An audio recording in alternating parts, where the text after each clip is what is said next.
강창성은 경기도 포천군에서 태어났으며 용산고등학교를 졸업하고 1949년 육군사관학교에 들어갔습니다. 이들이 훈련받던 49년도는 미군정이 종료되고 한국 정부가 수립된 직후로 입학 경쟁도 치열했습니다. 당시 징집령이 시행된다는 소문이 돌아 기왕 갈 바에는 장교로 가는 게 낫다고 판단한 사람이 많았었죠. 육사 8기는 교육기간도 짧았는데 가르칠 사람도 재원도 부족하던 시절이었습니다. 그렇게 육사 8기가 소위 계급장을 달고 쏟아져 나오자 그 수가 하도 많아 남산에서 돌을 던지면 8기생 중 한 명이 맞는다는 말이 나올 정도였죠. 여기에 곧바로 한국전쟁이 발생하자 소대장으로 전투에 참가했기 때문에 그 어떤 기수보다 희생이 많았습니다. 북한군은 가능한 국군 소대장을 저격하도록 지시했기에 소대장들의 희생이 많았는데 전체 졸업생 중 3분의 1이 전사 혹은 실종되는 비운을 겪었습니다. 육사 8기였던 김종필은 당시를 이렇게 기억했죠. 1등으로 졸업한 이현영은 당시 육사 교장이던 김홍일 준장이 북한으로 데려갔다. 6.25 남친 직후 육사에 근무하던 소위들은 모두 미아리 전투에 배치되었는데 이현영은 거기서 죽었었다. 아마 8기생 중 가장 먼저 전사한 동기였을 것이다. 그리고 이 육사 8기들 중에는 5.16 군사정변에 가담한 사람이 많았지만 강창성은 가담하지 않았습니다. 그럼에도 박정희의 신임을 받아 육군 보안사령관 등 군내 요직을 거쳤습니다. 그리고 박정희의 명령으로 윤필용 사건을 조사하게 되었는데 이로 인해 전두환과의 지독한 악연이 시작되었죠. 윤필용은 5.16 쿠데타 전부터 박정희를 오랜 시간 동안 모셨는데 실제 박정희가 여러 보직으로 이동할 때에도 윤필용도 박정희를 따라 자리를 옮겼습니다. 5.16 군사반란 당시에는 이른바 혁명 주체가 아니었지만 채찍근에서 박정희를 보좌했습니다. 육사 8기 중 처음으로 별을 달았으며 이후 수경사령관이라는 핵심 요직에 올랐었죠. 이때 중앙정보부장은 이유락, 청와대 경호실장은 박정규, 보안사령관은 김재규, 수경사령관은 윤필용으로 이 4인이 박정희 체제를 바치고 있었습니다. 박정희는 이들 4명을 경쟁시키고 서로 견제하게 하면서 권력을 관리했었죠. 특히 김재규는 윤필용을 견제하기 위해 통신감청을 하게 되었고 이것이 발각되면서 보안사령관에서 3군 단정으로 자천되었습니다. 그리고 김재규의 보안사령관 자리에는 강창성이 부임하게 되었죠. 이를 계기로 군부 내에서의 윤필용의 위상은 더욱 높아졌습니다. 군 선배들이 하급자인 윤필용의 집에 찾아갔으며 술자리에서는 윤필용을 상석에 앉혔습니다. 심지어 육군 참모총장의 인사를 오는 웃지 못할 일이 벌어지기도 했죠. 이처럼 그의 힘이 강했기 때문에 수경사령부 본부가 있는 곳을 필동6본이라고 부를 정도였는데 그런 윤필용이 말 한마디 잘못했다가 추락하게 되었습니다. 그는 술자리에서 이유락 당시 중앙정무부장에게 이렇게 말했었죠. 각하가 노쇠하셨으니 물러나고 형님이 후계자가 되어야 한다. 이 내용은 박정희 대통령의 귀에 들어갔고 강창성 보안사령관에게 윤필용을 조사하라고 지시를 내렸습니다. 강창성은 처음에는 육사동기인 윤필용을 살려주려고 하였으나 박정희는 더욱 분노하였고 결국 윤필용과 그 주변인들을 조사하게 되었죠. 그러나 쿠데타를 하려는 그 어떤 증거도 발견되지 않아 군무 이탈 등의 죄를 적용했죠. 그리고 이 과정에서 군부 내의 사조직인 하나회의 존재를 알게 되었는데 이들 상당수가 윤필용의 아래에 있었습니다. 이는 매우 심각한 일로 판단했는데 군 내부에 사조직이 있고 그들끼리 편의를 봐주면서 요직을 차지한다는 건 군 자체를 병들게 하는 것으로 생각했죠. 결국 강창성에 의해 하나회 상당수가 곤욕을 치르게 되었고 이후 강창성은 박정희에게 하나회 핵심 인물들을 보고했습니다. 그러나 사실 박정희는 과거부터 하나회에 대해 알고 있었으며 특별한 관심을 가지고 있었습니다.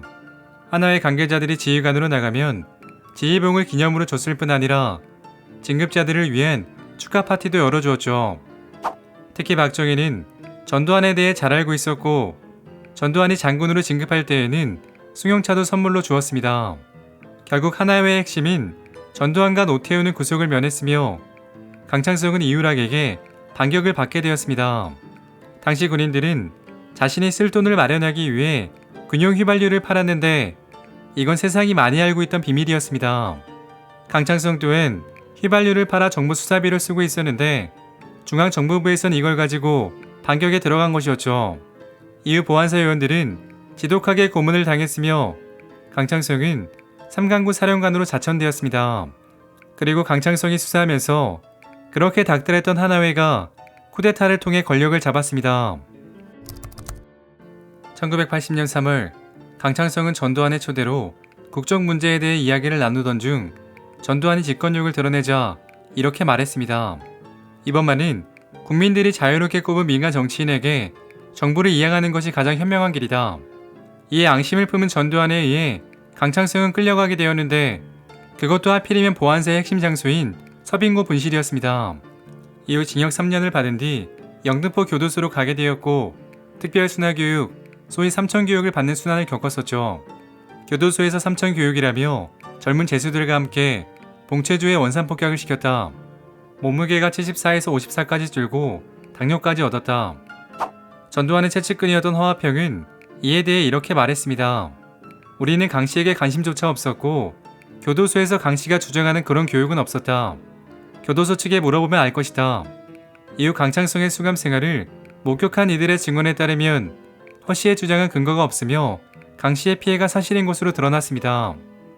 김대중 내란 음모 사건에 연루되어 투옥했던 이신범 의원은 교도소에서 강씨와 같이 지냈는데 당시를 이렇게 기억했죠. 당시 교도소에선 일부 수감자들을 대상으로 순화 교육이란 걸 시켰다. 강씨는 나이가 많았는데도 눈이에서 무거운 전봇대를 굴리는 등 심한 가혹행위를 당했었다. 그는 나에게 심한 고통과 신군부에 대한 격노를 토로했다. 그리고 이신범 의원은 교도관이 자신에게 이렇게 말했다고 기억했습니다. 강씨에게 순화교육을 시키는 장면을 비디오로 찍어 보고하라고 청와대에서 지시했다. 그리고 80년대 후반 전두환이 백담사로 쫓겨나자 강창성은 하나의 문제를 다룬 일본 및 한국의 군벌 정치라는 책을 펴낸 뒤 전기에 뛰어들며 전두환에 대한 반격에 나섰습니다. 1992년 강창성은 박정희의 정적이었던 김대중의 민주당으로 들어가며 국회의원이 되었습니다. 그리고 12.12 군사반란에 대해 국정조사가 열리자 야당의 공격수로 활약하며 전두환에게 반격했죠. 그러자 하나의 출신의 권익현 의원은 XX 자기가 보안사령관 시절 나를 잡아넣을 때는 영장을 갖고 했어라고 욕설을 하며 논란이 일기도 했습니다. 권익현은 하나회의 대표 구성원일 뿐 아니라 윤필용 사건 당시 징역형을 선고받고 예편했기 때문에 앙심이 많았었죠. 이후 정계에 복귀한 김대중이 새정치국민회의를 창당하였으나 따라가지 않았고 한나라당에서 정치활동을 했습니다. 이때 권익현 의원과 한솥밥을 먹게 되어 험악한 분위기가 조성되기도 했으며 당시 대통령 후보였던 이회창을 위해 열심히 뛰었었죠. 2000년도에는 한나라당 비례대표로 당선되었으며 노무현 대통령 탄핵 사태에서는 앰뷸런스를 타고 와서 휠체어 신세로 탄핵 표결에 참석했습니다. 이후 정계에서 은퇴한 뒤로는 교도소 시절의 후유증 때문에 고생하다가 2006년도에 별세했습니다. 생전 기자는 강창성에게 전두환 대통령과 화해할 겁니까? 라고 묻곤 했습니다. 그러면 강 의원은 화해는 무슨 전씨가 사과해야지라고 답했었죠. 자, 윤필용 사건은 현대사에서 매우 중요한 사건 중 하나로 이로 인해 권력 구도가 크게 변화했습니다.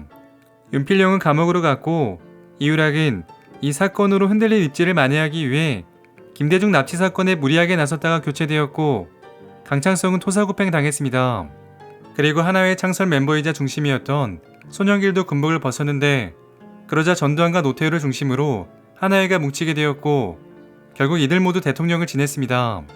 그래서 손영길이 있었다면 한국의 현대사는 바뀌었을 것이라는 말이 나오기도 했죠. 오늘 이야기는 여기까지입니다. 재밌게 보셨다면 구독과 좋아요 부탁드립니다. 지금까지 역사비디오였습니다.